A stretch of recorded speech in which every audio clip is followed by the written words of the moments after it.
네, 오늘 당신은 큰 용사입니다 라는 제목으로 하나님 말씀 전하고자 합니다. 오늘 갑자기 왜 사사기 말씀을 하시나 라고 생각하시는 분들이 계실 것 같아요.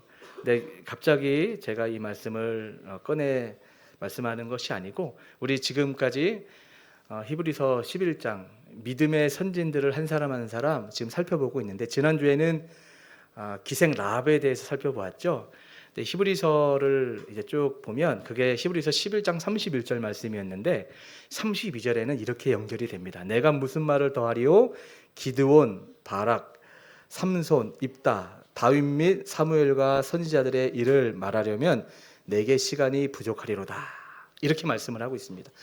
기드온이라고 하는 사람을 제일 먼저 기타 등등등 할 때 기드온이라는 사람이 믿음의 선진이었다.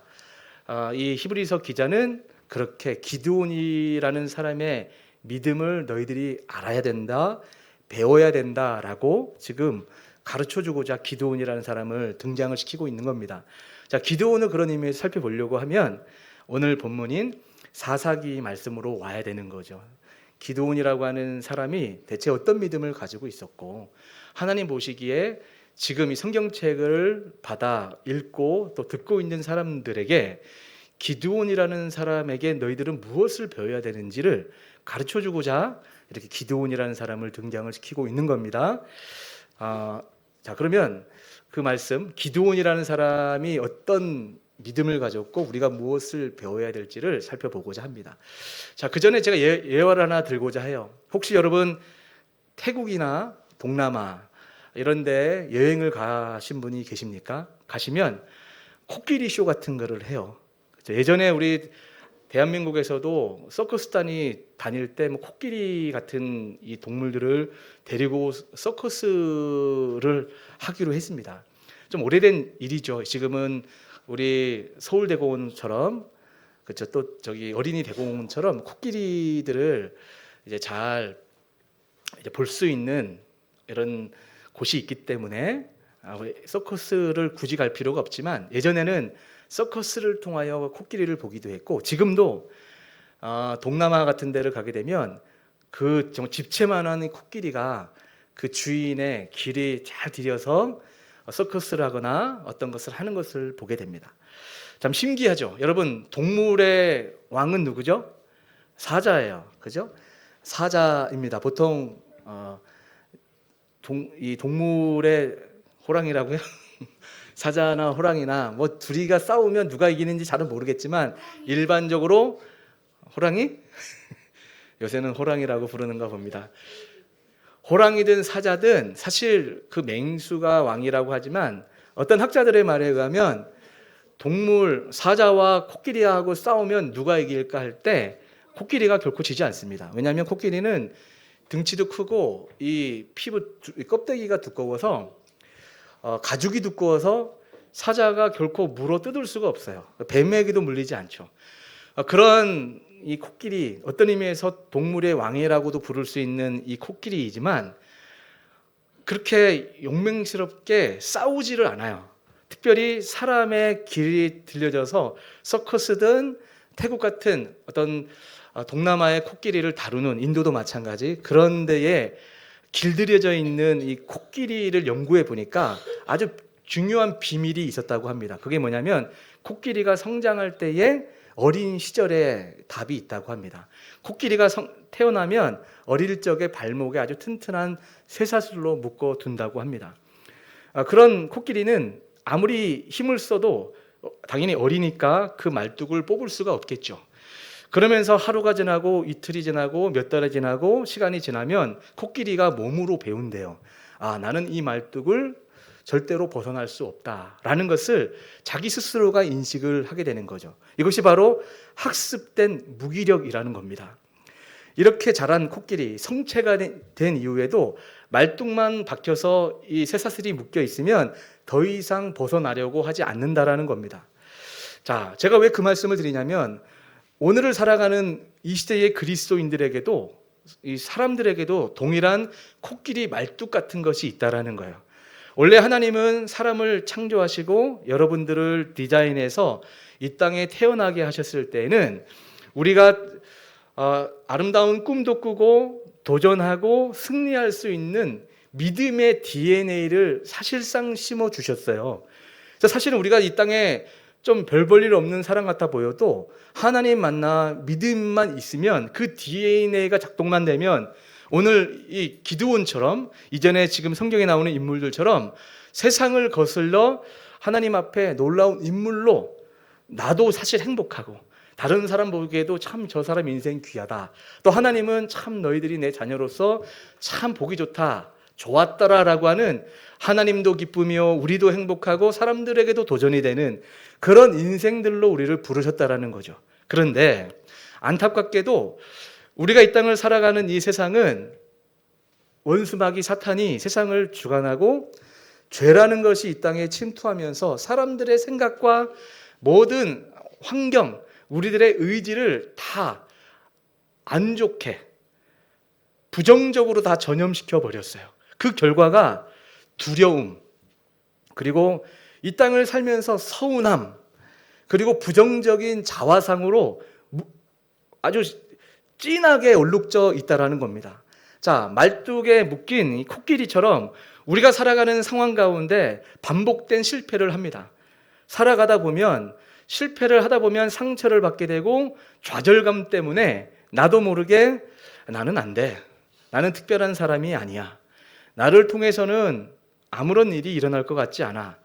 자존감도 무너지고 스스로를 포기하는 사람들이 얼마나 많이 있는지 몰라요. 이런 것들을 일찍이 포기한 친구들은 술에 빠지기도 시작하고 술, 담배를 먹기 시작하고 심지어 마약에 빠지기도 하고 뭐 등등 여러 가지 유혹이 찾아올 때 인생 뭐 별거 있어? 다 그런 거지? 하면서 무기력하게, 그 무기력하다고 하는 그 의미 가운데는 나도 모르게 가정을 통해서 주변 사람을 통하여 더 나아가 나 자신이라는 사람이 무언가를 열심히 노력해 보았는데 나는 안 될 것 같아 라고 하는 무기력함이 나도 모르게 나를 장악해 버린 거예요. 그래 코끼리처럼 내 인생은 아무것도 할 수가 없어. 이렇게 변해버린 이 상태의 사람들을 제가 지금 말씀을 하고 있는 겁니다. 자, 그러면 제가 왜 이 말씀을 드리냐면 기드온이라고 하는 사람을 살펴볼 필요가 있어요. 기드온이라는 사람을 하나님이 지금 성경의 전면에 딱 등장을 시킬 때 기드온이라는 사람이 현재 어떤 상태에 놓여 있는지를 살펴볼 필요가 있어요. 오늘 본문 우리가 사사기 6장 11절부터 보았지만 1절부터 10절까지 말씀을 보면 이렇게 되어 있어요. 특별히 이스라엘 자손이 또 여호와의 목전에 악을 행하였으므로 여호와께서 7년 동안 그들을 미디안 손에 넘겨주시니, 그러면서 2절 보니까 미디안의 손이 그 이스라엘을 이긴지라 이스라엘 자손이 미디안으로 말미암아 산에서 웅덩이와 굴과 산성을 자기들을 위하여 만들었으며, 이렇게 되어 있습니다. 이게 무슨 의미냐면, 자, 지금 우리가 사사기라는 성경 말씀을 보고 있는데 하나님께서 모세 오경이라고 하는 말씀을 통하여 어떻게 무엇을 우리에게 가르쳐 주셨냐면, 가나안 땅 들어가기까 출애굽에서 이스라엘 백성들이 이 약속의 땅, 지금 가나안 땅, 지금 사사기 시대에 이들이 살게 될 이 터전이 성경 모세 오경에 예언되어 있었던 약속의 땅 가나안 땅이에요. 너희들이 이 가나안 땅에 들어가서 여호와 하나님 말씀을 순종하고 우상 숭배하지 않으면 너희들이 무엇을 하든지 복을 받게 될 것이다 라고 약속을 하셨어요. 근데 반대로 신명기 보면 잘 나와 있죠. 반대로 너희가 은금이 풍성해지고 은과 금, 지금도 금값이 비싸지만 그때 당시에 하나님이 은혜 주셔서 잘 되게 하셔서 복을 받거든. 너희들 나 잊으면 안 된다. 우상 숭배하면 안 된다. 그렇게 명령하시면서 그런데 너희들이 우상 숭배하게 되면 너희들 하나님의 징계와 징벌을 받게 될 거야. 그 결과가 이방인들이 너희들을 치러 올라오게 될 것이다라고 분명히 약속을 하셨죠. 근데 보니까 여호수아 시대가 끝나고 이 약속의 땅을 다 분배받아 시간이 꽤 지나갔죠.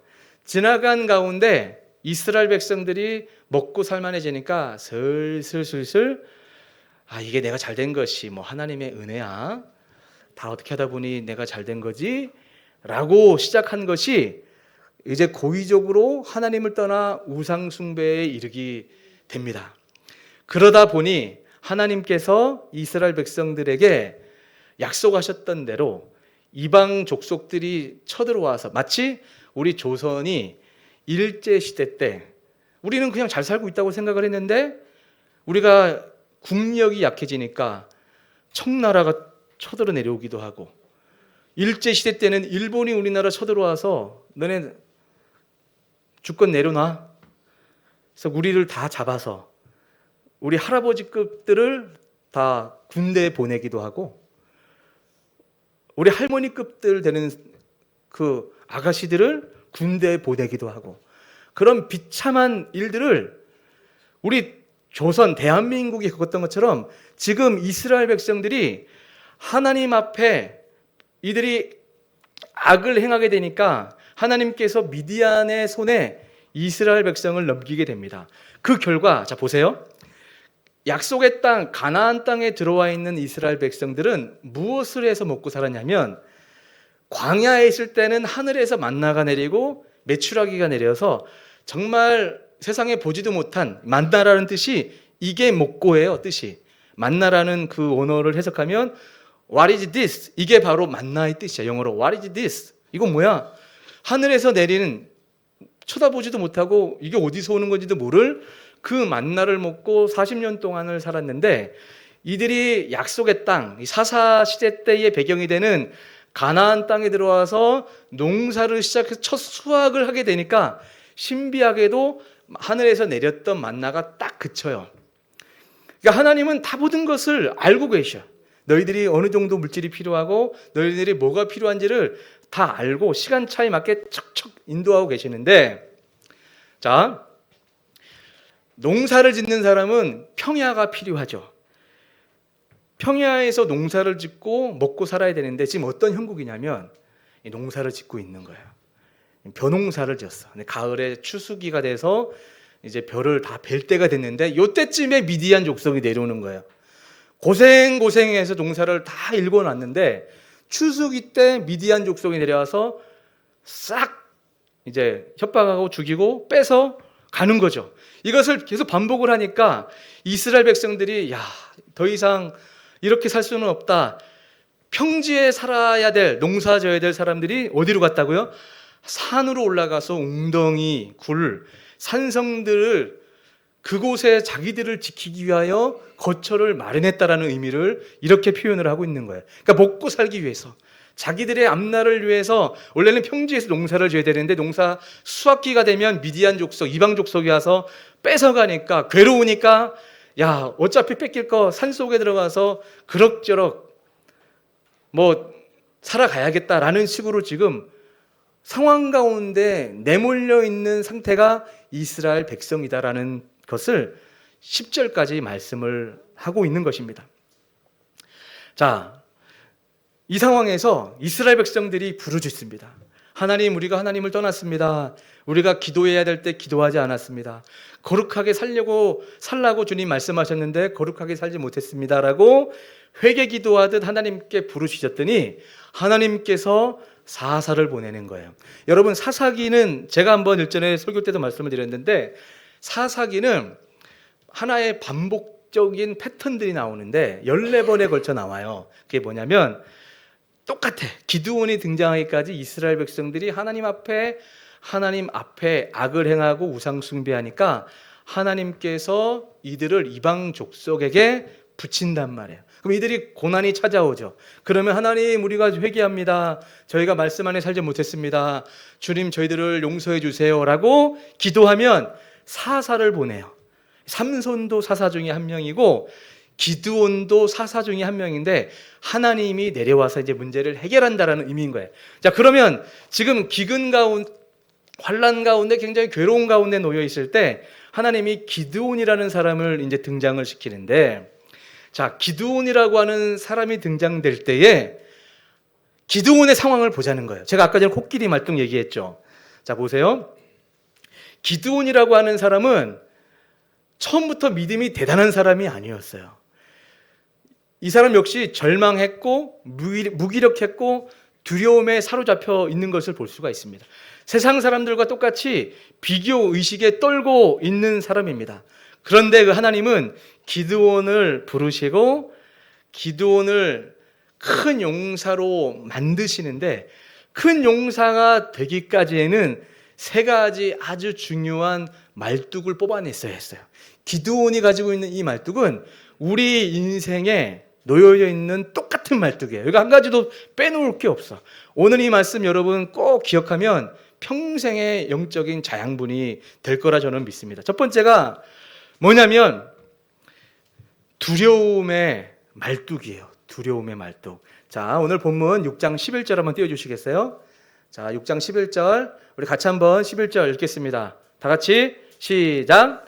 여호와의 사자가 아비에셀 사람 요아스에게 속한 오브라에 이르러 상수리 나무 아래에 앉는지라. 마침 요아스의 아들 기드온이 미디안 사람에게 알리지 아니하려 하여 밀을 포도주 틀에서 타작하더니. 아멘. 자, 기드온이라는 사람의 이름의 뜻은 적을 베는 자, 그러니까 적을 칼로 베는 자, 이 뜻이 기드온이에요. 근데 기드온의 지금 현재의 현실은 정반대의 삶을 살고 있죠. 적이 나를 뵐까봐 자기를 지금 숨기고 있는 상태입니다. 자, 보세요. 기드온이 등장할 때의 지금 이 배경을 보니까 미디안 사람들을 두려워해서 포도주 틀 속에서 밀을 숨어 타작하고 있어요. 여러분, 이게 상상이 돼요? 포도주 틀에서는 뭐를 재배해야 돼요? 포도주를 재배해야 되는 거죠. 밀을 타작할 때는 앞에서 바람 부는 데서 타작해서 바람에 이 쭉정이들이 다 날아가게끔 하는 것이, 그게 바로 밀 타작이죠. 근데 포도주 틀에서 밀을 타작하고 있다는 것은 무슨 의미냐면, 밀을 사람들 보는 데서 타작하다가 들키면 다 뺏길까봐, 뺏길 것이 두려워 포도주 틀에서 밀을 몰래 타작하고 있는 겁니다. 그때 포도주 틀은 3m에서 5m를 땅을 파고 이렇게 타작을 했다고 합니다. 그러니까 잘 안 들키게 되겠죠. 특별히 포도주 틀이니까 밀을 타작할 거라고 누가 상상을 하겠어요. 자기의 인생, 내 인생을 보존하기 위해서 들키지 않으려고 하는 그 인생을 볼 수가 있습니다. 숨어 사는 인생, 두려움 때문에 피하는 인생, 세상에 맞설 용기가 없는 인생이다라고 볼 수가 있죠. 여러분, 우리도 그렇지 않습니까? 이 경쟁이 치열한 세상 속에서 우리의 부족함이 드러날까봐 보이지 않는 포도주 틀을 만들며 살아가기도 합니다. 괜찮은 척하고, 능력 있는 척하고, 문제 없는 사람인 척합니다. 그리고 SNS를 보게 되면, 인스타 같은 거 보세요. 여행을 가거나 맛집을 가거나 자기 자신이 괜찮은 사람인 것들을 의도적으로 보여주기도 해요. 난 자연스러운 현상이라 봐요. 재미로 올리기도 하고 지인들과 공유의 측면도 있지만, 어떤 사람들은, 부정적 의미죠. 어떤 사람들은 SNS를 통하여 자기가 상당히 괜찮은 사람이라는 것을 돋보이기 위해서 올리는 경우도 생각보다 많다라는 겁니다. 특별히 젊은 친구들이 그래요.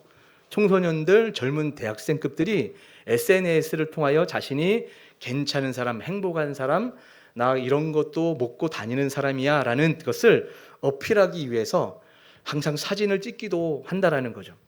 그러나 정작 그들의 마음속에는 무엇이 자리 잡고 있냐면 불안이 있어요. 그리고 우울이 있습니다.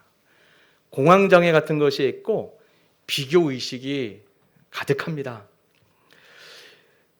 지금 우리가 살고 있는 이 시대에는 그 어느 시대보다도 두려움에 약한 시대가 되었다라고 저는 말을 할 수가 있는 것 같아요. 여러분, 정말 그렇지 않습니까? 저는 솔직히 그래요. 믿음이라는 것을 싹 걷어내서 현실이라는 것을 맞닥뜨리면 하루가 두려워요. 그렇죠. 또 두려워하지 않는 것은 내 생각의 범주 가운데 이 정도쯤이면 당분간은 나 특별하게 문제 없겠다 라는 정도까지 안심이 되면 나 두렵지 않아 하지만, 그렇게 생각했던 것도 변수에 의해서 그 문제, 그 상황도 싹 걷어가지면 바로 나 어떻게 살지? 나 잘못되는 거 아니야? 두려움에 떨게 돼요. 그게 우리 사람이라는 거죠. 이런 두려움에 떨고 있는 기드온에게 우리 하나님이 찾아가십니다. 6장 12절 자, 6장 12절 한번 읽어볼까요? 12절 같이 시작. 그와 사자가 기드온에게 나타나 이르되 큰 용사여 여호와께서 너와 함께 계시도다 하매. 아멘. 저는 이 말씀 보면서 지금 여호와의 사자가 가서 기드온에게 큰 용사여라고 말씀을 하잖아요. 이렇게 전하라고 하나님이 하신 거죠. 자, 여기서 저는 이 천사가 정말 어려운 사명을 가지고 갔을 것 같아요. 하나님, 다른 사람도 아니고 저 기드온이 큰 용사라고요? 나 같으면 가서 겁쟁이요 이렇게 말할 법 하잖아요. 그렇죠? 소심한 사람이요, 숨어있는 자요, 이렇게 말할 수 있을 것 같은데 큰 용사요 이라고 지금 우리 하나님이 이 하나님의 사자를 보내서 말씀하신 데는 굉장히 의미가 담겨 있다라는 겁니다. 아까 말씀드린 바와 같이 기드온은 적을 베는 사람인데 적이 나를 뵐까 봐 숨어있는, 쫄아서 지금 들키지 않으려고 하고 있는 이 사람을 큰 용사여라고 말씀하고 있는 데는 어떤 의미가 담겨 있을까요? 왜 하나님은 현실과 다른 그 이름을 불러주고 있을까요? 하나님은 늘 그랬듯이 현재의 모습이 아니라 하나님 안에서 변화될 미래를 보셨기 때문입니다. 이게 굉장히 중요합니다. 하나님은 기드온 안에 숨겨진 가능성을 보신 거죠. 하나님의 손에 붙들리기만 하면 이스라엘을 구원할 사람이라는 것을 하나님은 아시기 때문에 기드온에게 큰 용사여라고 부르고 있는 겁니다. 기드온은 최소한 지금 두려워 떨고 있어요. 그때 나타나서 큰 용사 기드온아라고 부르고 있는 것입니다. 하나님은 두려워하는 사람에게 가장 먼저 가능성을 선물하고 있는 겁니다. 복음에는 이런 놀라운 은혜가 있어요. 자, 함께 따라해 봅시다. 첫 번째, 따라 하시는 거예요. 하나님께서는 두려워하는 사람에게 숨겨진 가능성을 보게 하신다. 그래요. 세상에서 나를 가장 잘 아는 사람은 누구일까요? 지금 현재 김철 목사님을 잘 아는 사람은 누구일까요? 했더니 우리 일부 예배 드린 분들은 하나같이 오해진 사모님을 지목했습니다. 정답이죠. 저는 그렇게 얘기할 때 아니야, 당신은 날 잘 몰라라고 나는 이야기하지만 사람들은 사모님이 목사님을 누구보다 잘 알지요 라고 이야기를 합니다. 자, 맞아요. 남편 입장에서는 아내가 잘 알고, 아내 입장에서는 남편이 잘 알고, 자녀들 입장에서는 엄마 아빠만큼 우리를 잘 아는 사람이 없죠. 근데 성경에서는 부모님이나 남편, 아내 어느 누구보다 나를 잘 아는 분이 계시는데 그게 바로 하나님이다라는 거죠. 믿습니까? 우리 찬양도 이런 찬양이 있죠. I have a maker. 이 찬양 우리 한국 나를 지으신 주님 내 안에 계셔. 그리고 후렴 보면 영어로는 He knows my name. 여기서 나의 이름을 안다고 하는 것은 나의 모든 것을 안다는 거예요. 않고 일어섬 처음 끝을 다 아시는 그 하나님이 나를 안다라는 거죠. 내가 힘들 때, 내가 힘겨워할 때 한숨 소리 나는 거, 내가 너무나 절망 가운데 욕이 막 터져 나오는 거 주님이 다 아신다는 거예요. 그래서 실패하고 넘어졌을 때 더 절망할 것도 아시고, 그래서 더 큰 은혜와 사랑을 일으켜 주시는 그런 하나님의 은혜가 필요하다는 것 또한 아시는 그 하나님이 기드온을 알고 계신 거예요. 그래서 그 기드온을 큰 용사요라고 부르고 있는 겁니다. 자, 근데 여기서 중요한 게 있어요. 반대로 우리 하나님이 이 땅에 존재하고 계신다는 걸 우리가 알고 있지만, 자, 영적인 세계에서 하나님만 계시는 게 아니고 원수마귀 사탄도 존재한다는 것을 여러분 믿으시죠? 그 사탄을 믿으라는 의미가 아니라 이 땅에 사탄이 존재한다고 하는 그 사실을 믿으라는 거예요. 사탄이 존재하는데 이 사탄은 우리 인간보다 다른 다이멘션, 다른 차원에 존재하는 어떤 것이기 때문에 우리가 이길 수가 없어요. 우리를 초월하는 존재예요. 그래서 우리의 약점을 너무나 잘 압니다. 그러니까 욥을 시험할 때 하나님과 사탄이 대화할 때 욥이 하나님을 잘 섬기는 이유는 하나님이 축복 많이 하셔서 그런 거예요. 만약에 시험 주면 욥도 하나님 저주하고 떠날걸요? 라고 하는 걸 봤을 땐 사탄이 잘 관찰해 보면서 하나님 앞에 누가 어떤 복을 받고 있는지도 알고, 지금 이런 부분에 이 사람이 하나님께 섭섭한 마음이 있겠네라는 것도 너무나 잘 알아. 약점이죠. 그래서 사탄은 우리의 약한 부분을 너무나 잘 알아요. 실패했던 기억, 내가 상처받았던 기억, 열등감, 부끄러운 과거가 있다는 것을 알아서 결정적인 순간에 그 인타임에 와서 그 끊임없이 우리들의 아픔을 들춰내죠. 그러면서 양심에 대하여 이제 소리를 내는 거예요. 너는 안 돼. 너 또 실패할 거야. 너는 원래 그런 사람이야. 이런 참소에 양심에 대고 이렇게 수근수근 내 마음의 소리가 들리게 한다라는 거죠. 근데 그 상황에 우리 하나님은 정반대로 말씀하신다니까요. 우리의 연약함과 실패와 상처와 열등감 다 있는 거 아시지만 사랑하는 아들아 딸아, 너는 큰 용사야. 내가 너와 함께 너는 할 수 있어. 라는 음성을 들려주신다라는 겁니다. 자, 그러면 이게 하나님의 뜻인데 우리의 문제가 무엇이냐면 우리는 하나님의 음성보다 사람의 음성을 더 쉽게 믿는다라는 거예요. 심리학에서도 이것을 부정성 편향이라고 부릅니다. 좋은 말 한마디보다 상처 주는 그 한마디를 훨씬 더 오래 기억한다라는 심리학적인 견해가 있어요. 그러니까 칭찬 10개를 아무리 받아도 비난 한마디, 나를 욕하는 그 한마디가 딱 꽂히면 그 한마디가 그렇게 오래 남는다는 거예요. 사탄은 계속 그 부정적인 그 말 한마디, 그 상황들, 그림을 계속 떠나지 않게 리마인드 시켜줘요. 잊혀진 줄 알았는데, 내가 치유가 된다고 생각을 했는데 비슷한 일이 생각나면 트라우마가 찾아오는 거죠. 나 또 잘못되는 거 아니야? 그러다 비슷한 상황이 되면 나 이럴 줄 알았다니까? 라고 하면서 하나님의 약속의 음성보다는 사탄이 들려주는 그 사탄의 음성에 내가 훨씬 더 반응을 잘한다는 거예요. 하지만 하나님의 말씀은 그 모든 거짓말을 깨뜨립니다. 여러분, 은혜가 무엇인지 아십니까? 은혜는 내 안의 두려움보다 하나님의 말씀이 더 크게 들리는 거예요. 믿습니까? 내 불신보다 하나님의 믿음이 더 커지는 거, 이게 은혜라는 겁니다. 여러분, 그렇지 않습니까? 지금 객관적으로 우리가 상식이 있기 때문에 이거 불가능해 보이고, 내가 여지껏 지나왔던 인생을 가만히 보면 내가 나를 알지. 걔 나는 안 돼. 나 좀 노력해봤지. 역시 나는 셀프 커맨드가 안 되는 사람이야. 이렇게 자기 스스로를 부정해버려요. 이게 너무나 객관적이죠.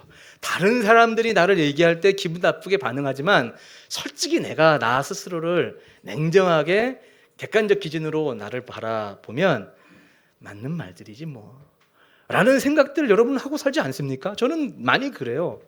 근데 사람인지라 앞에서는 자존심에 지고 싶지 않아서 네 말이 다 맞냐라고 소리 내지만 사실은 가만히 있을 때 그런 소리가 들리는 게 나쁜 건 아니에요. 자기 객관화가 되고 있는 거죠. 그럴 때 하나님의 음성이 들려야 되는 거예요. 그래, 나 부족하지. 나 할 수 없지. 하나님의 소리가 그러나 넌 큰 용사가 될 거야. 지금의 너를 가지고 규정하지 마. 내가 너를 축복한다. 라고 하는 그 음성이 들려지고 믿겨지면 게임 끝이죠. 그런 은혜가 우리에게 필요하다라는 거예요. 자, 오늘 이 시간 예배 가운데 하나님의 말씀이 우리 안에 박혀있는 그 두려움의 말뚝들을 다 뽑아내어 자유롭게 움직이는 성도님들 될 수 있기를 축복합니다. 자, 두 번째 말뚝이 뭐냐면 서운함이에요. 서운함.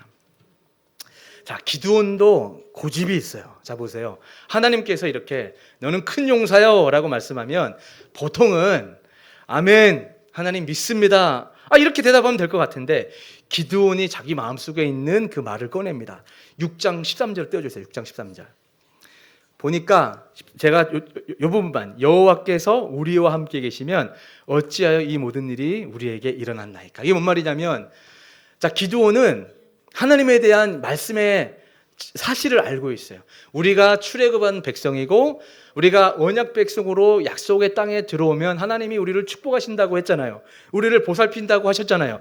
그런데 하나님이 보살피고 우리를 지켜주신다면 어찌 저 이방인 미디안 족속같이 개로 여기는 저 족속이 우리를 이렇게 수치스럽게 두렵게 우리를 어렵게 할 수 있습니까? 하나님이 과연 우리를 지키고 있는 게 맞습니까?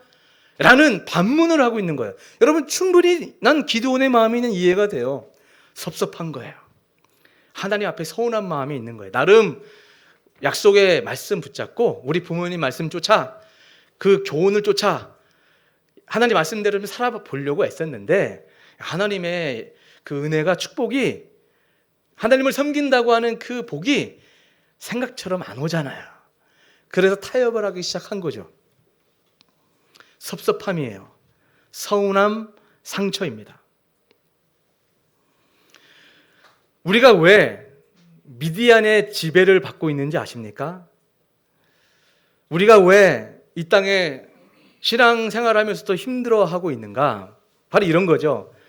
하나님께 기도했는데, 하나님 앞에 믿음의 행위를 가지고 있는데 왜 내 인생 가운데 현실이 이렇습니까? 라는 이 질문이 우리를 어렵게 하는 거예요. 자, 그런데 이런 질문은 믿음 없는 사람들만 하는 것이 아니라 믿음 있는 사람들도 한다는 거예요. 자, C.S. 루이스 글 좀 띄워주세요. C.S. 루이스 아시죠? C.S. 루이스가 이런 말을 했습니다. 그리스도인의 진짜 질문. 이거 읽어볼까요? 시작.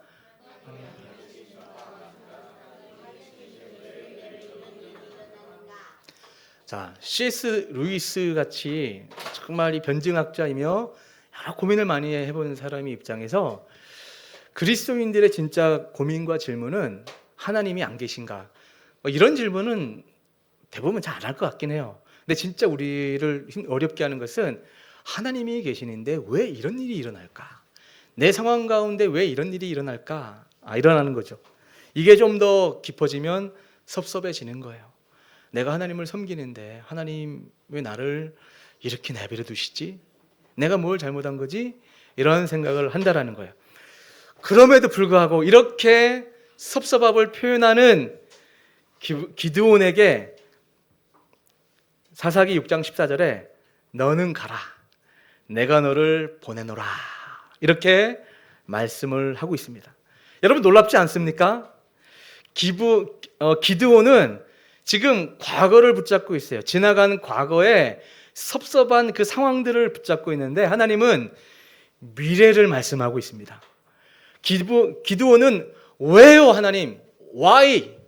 나에게 이런 일이? 라고 이런 맥락에서 하나님께 소리를 내고 있을 때 하나님은 이제 내가 너를 통해 일하겠다 라고 하나님의 음성을 들려주고 있는 겁니다. 사랑하는 성도 여러분, 하나님은 상처를 가진 사람에게 새로운 비전을 주십니다. 자, 함께 따라해 봅시다. 두 번째 중요한 포인트. 자, 섭섭함이 있는 사람에게 시작. 하나님은 새로운 미래를 열어주신다. 하나님은 새로운, 내가 반하면 여러분이 반, 내가 뒤에 반하면 여러분 뒤에 반. 자, 다시. 섭섭함이 있는 사람에게 하나님은 새로운 미래를 열어주신다. 여러분 섭섭해요? 하나님 앞에 서운해요? 너희들은 섭섭하지 않지 아직. 인생에 섭섭한 것들을 이제 앞으로 경험하게 될 텐데 섭섭하지 않은 것들은 좋은 거예요. 계속 섭섭하지 않게 살았으면 좋겠어. 근데 섭섭함이 있는 사람에게 하나님이 새로운 미래를 열어주시는 것을 보았을 때 여러분 섭섭해요? 이게 나에게는 복음이 될 수 있다는 거예요. 믿습니까? 자, 여기서 중요한 것이 있다면 미래는 현재를 해석하는 거예요.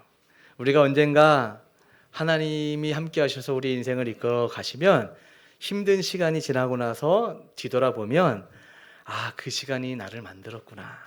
그때 나 참 믿음 없었다. 그때 나 참 믿음 없는 말 했다. 라는 고백을 하게 하시겠다라는 거예요. 힘든 시간이 우리 누구나 다 선호하지 않지만 하나님의 귀한 그릇이 되려면 이 여러 가지 힘겨움의 시기는 어쩔 수 없이 통과할 수밖에 없다라는 것을 우리에게 가르쳐주고 있습니다. 여러분, 오늘 우리 주님은 과거보다 미래를 말씀하고 우리에게 비전을 말씀하고 있는 줄 믿습니다. 비전을 가지고 오늘 현재를 잘 살아낼 수 있기를 다시 한번 축복합니다. 자, 마지막으로 세 번째 이 말뚝이 부정적인 자화상입니다. 부정적인 자화상. 자, 보세요. 기드온이 6장 15절 말씀 보니까 자기 마음속 깊이 내가 지금 포도주를 짜는 이 틀에서 미를 타작하는 마음 가운데 늘 가지고 있었던 하나님께 대한 섭섭함이면서 나의 현실의 자화상이 어떻게 지금 되어 있냐면, 자, 15절 중요하니까 읽어볼까 같이. 시작. 그러나 기드온이 그에게 대답하되 오 주여, 내가 무엇으로 이스라엘을 구원하리이까? 보소서, 나의 집은 므낫세 중에 극히 약하고 나는 내 아버지 집에서 가장 작은 자니이다 하니. 자, 보세요. 지금 기드온이 가지고 있는 이 마음이 지금 이 15절 9절로 다 드러나고 있어요. 부정적인 자화상이에요. 계속 자기 자신만 바라보고 있죠. 자기 자신을 가만히 해석해 보니까 우리 집안이 별 볼 일 없다라는 거예요. 보세요. 집안. 우리 므낫세 중에 가장 약한 집안입니다. 뭐 이런 집안에서 무슨 선한 일이, 우리 집안에 힘도 없습니다. 이런 고백이 나오고 있는 거고, 그 중에서도 가장 약한 사람입니다. 이렇게 얘기를 하고 있어요. 하나님, 사람 잘못 봤습니다. 유다 지파나 뭐 베냐민 지파나 뭐 큰 지파 사람도 아니고 우리 지파는 이미 이 집안 가세가 다 기울어서 아무런 힘도 없고, 뭐 학생들 입장에서는 그렇죠. 우리 엄마 아빠가 돈이 없어서 학원만이 좋은 데 안 보내지 공부 못 해요. 좋은 학교 못 나왔어요. 이런 식인 거예요. 현실에, 세상의 그 치열한 전쟁터를 살다 보니 과거가 오늘 현실에 영향을 미치잖아요.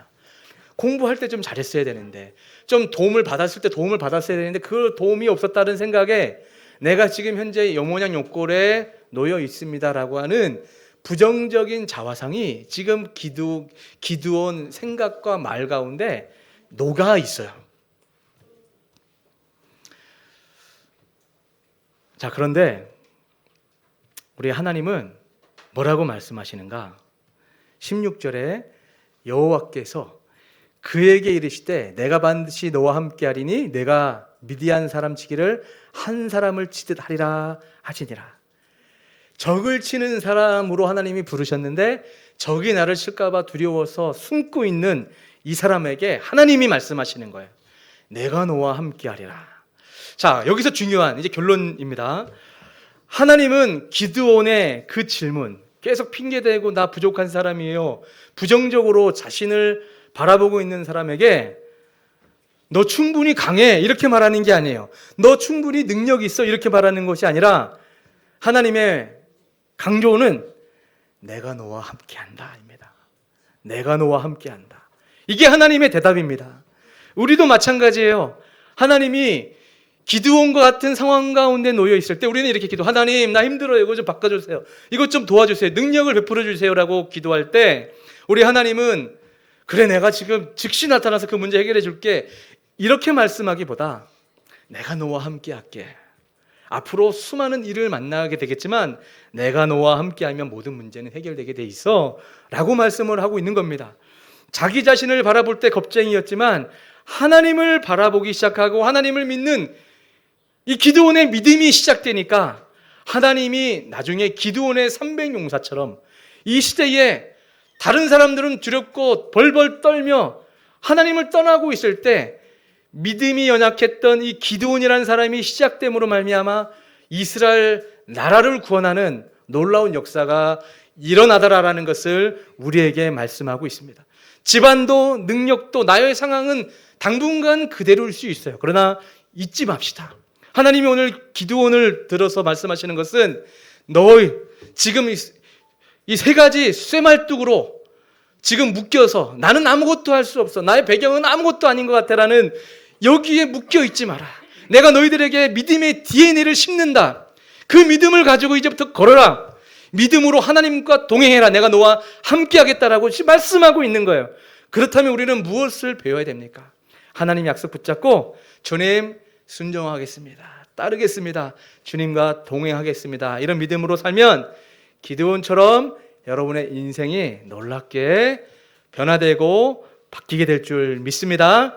그 믿음으로 승리하시기를 주님의 이름으로 축복합니다.